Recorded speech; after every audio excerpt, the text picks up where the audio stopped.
Hello friends, नमस्कार। कैसे हैं आप लोग? मित्रों, लगभग अब सबकी तरफ बारिश की ऋतु आ चुकी है। कई जगह तो वो बहुत विकराल रूप ले रही है और कई जगह अभी वो थोड़ी थोड़ी हो रही है। काफ़ी उमस और गर्मी का दौर भी अभी चल रहा है, लेकिन धीरे धीरे मानसून सभी तरफ आ रहा है और उसके साथ झूमता मचलता मानसून मोरों के नृत्य करते वन और साथ में चिड़ियों की चहचहाट भी गूंज रही है। मित्रों, एक सुहाना मौसम बन जाता है यदि बारिश विकराल रूप ना ले और बारिश नियमित रूप से संतुलित रूप से हो तो ये एक सुहाना सावन का महीना अब आने वाला है। मित्रों, ऐसे मौसम में, खुशनुमा मौसम में आप सभी निश्चित रूप से टूरिंग के लिए या कई बार आप वैसे ही घूमने के लिए बाहर आते जाते हैं अथवा कई बार असावधानीवश बारिश में भीग भी जाते हैं। ऐसी परिस्थिति में ये एक अच्छी रोचक ऋतु हमारे लिए रोग ऋतु बन जाती है। तो अब सबसे पहले ज़्यादा ज़रूरी है कि हम ये जान लें कि इसको एक सुहाने मौसम तक रहने दें, रोग ऋतु में ना बदलें। तो हमें क्या करना चाहिए, ऐसी क्या आवश्यकताएं हैं जिससे हम बचे रह सकें? तो सबसे पहले ज़रूरी है कि इस दिनों सबसे ज़्यादा जो समस्या हमें होती हैं वो बारिश की ठंडी हवाओं के कारण अथवा बारिश में भीग जाने के कारण। सबसे पहले सर्दी, जुखाम, नज़ला, सिर दर्द और फिर फीवर भी आ जाता है। ऐसी परिस्थिति में बहुत ज़रूरी है कि हमें बारिश में भीगने से या बारिश की ठंडी हवाओं से बच के रहना बहुत ज़रूरी है। दूसरा, उसके बाद बात आती है कि यदि हमको इससे संबंधित कोई पेट की समस्या हो, पेट से संबंधित कोई विकार हो, तो उसमें दस्त लगना, आंव, पैचिस या कभी कभी कब्ज की शिकायतें भी आती हैं।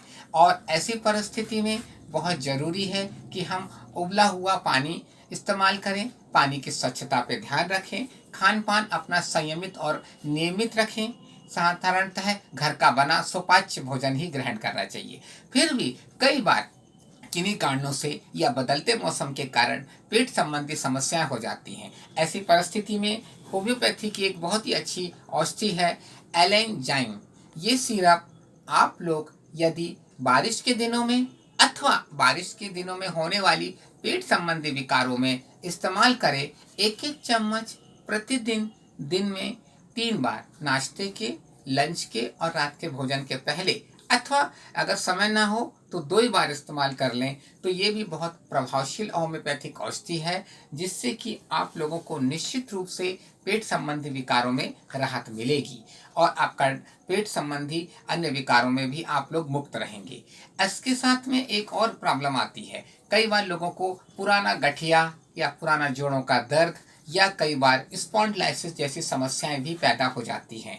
अधिकांश जो गर्मियों में स्पॉन्डिलाइसिस दबा रहता है वो बारिश के दिनों में या बारिश के दिनों की नमी के कारण भी पैदा हो जाता है। ऐसी परिस्थिति में स्पॉन्डिन नामक एक होम्योपैथी की औषधि है। ये औषधि यदि आप लोग ड्रॉप फॉर्म में हैं, आधा कप पानी में 15 से 20 बूंद डाल के प्रतिदिन दिन में 2 बार ले तो जिन रोगियों को स्पॉन्डिलाइसिस, सर्वाइकल स्पॉन्डिलाइसिस या लंबर स्पॉन्डिलाइसिस की शिकायत हो तो उन्हें भी राहत मिलती है।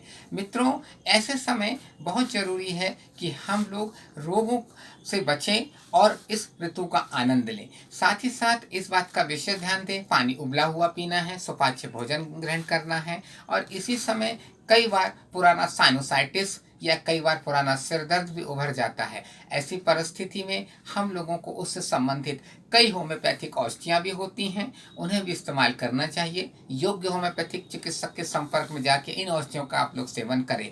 बारिश ऋतु में कई बार कुछ चर्म रोग भी उभर जाते हैं। ऐसी परिस्थितियों में उभरे हुए चर्म रोगों में बहुत ज़रूरी है कि किसी भी स्थिति में हम लोग सबसे पहले स्नान करने के लिए जो पानी इस्तेमाल करें उसमें थोड़ा सा लिक्विड डिटॉल डाल दें। पानी साफ होना चाहिए, उससे नहाएं एवं कपड़े भी जिसमें धो लें, चाहे वॉशिंग मशीन में या वैसे ही सामान्य रूप से, तो भी उसमें थोड़ा सा डिटॉल लिक्विड डाल दें और कपड़ों को धोएं। तो उसमें संक्रामक की संख्या समस्या नहीं बन पाती और संक्रमण नहीं आ पाता। ऐसी परिस्थिति में त्वचा रोग नए अथवा पुराने लोगों को बहुत होते हैं। अधिकांश छोटे बच्चों को शीत पित्त उभरने की समस्या भी देखी गई। बच्चा थोड़ा सा बारिश में भीग गया, अथवा नमी में रहा अथवा बरसाती हवा लगी, उसे शीत पित्त बढ़ जाएगी। ऐसी परिस्थिति में होम्योपैथी की बहुत सी कई अच्छी औषधियाँ हैं। आप निकट के किसी योग्य होम्योपैथिक चिकित्सक के संपर्क में अपने बच्चे को दिखाएं और उसका होम्योपैथिक उपचार कराएं। निश्चित रूप से उसमें बहुत अच्छा इलाज होता है। मित्रों, वर्षा ऋतु को एक आनंददायी ऋतु बनाने के लिए आप सभी के साथ है होम्योपैथी की औषधियाँ। धन्यवाद।